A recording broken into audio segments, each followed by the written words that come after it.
ज़बूर number 4। अबी सलूम बादशाह दाऊद के बेटों में से एक था। उसने दाऊद को मारने की कोशिश की क्योंकि वो बादशाह बनना चाहता था। दाऊद भाग गया।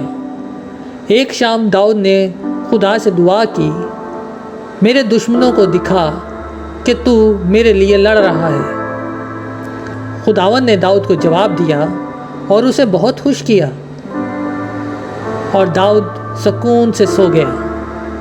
खुदावन जो कि अमन देता है, इसका मतलब यह है कि हम अपने अंदर की गहराइयों से खौफ महसूस ना करें। दाऊद एक अच्छा आदमी था। उसने अपने आप को रास्तबाज खुद नहीं बनाया। सिर्फ खुदा ही किसी को रास्तबाज या नेक बना सकता है। और दाऊद ने खुदावन से दुआ मांगी। आइए ज़बूर नंबर 4 पढ़ते हैं। मदद के लिए शाम की दुआ। मीर मुगनी के लिए तारदार साज़ों के साथ दाऊद का मज़मूर।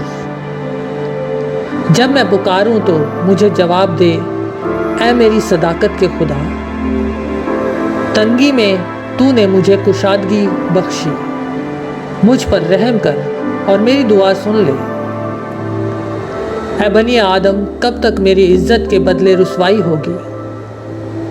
तुम कब तक बतालत से मोहब्बत रखोगे और झूठ के दर पे रहोगे?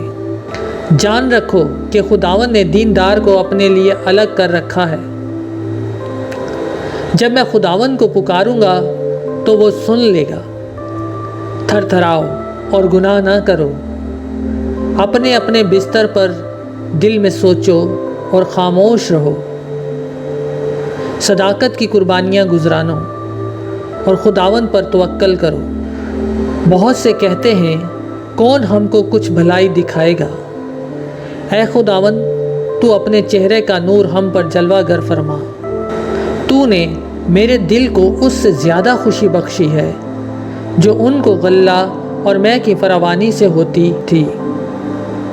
मैं सलामती से लेट जाऊंगा और सो रहूँगा, क्योंकि ऐ खुदावन, फ़क़त तू ही मुझे मुतमईन रखता है। आमीन।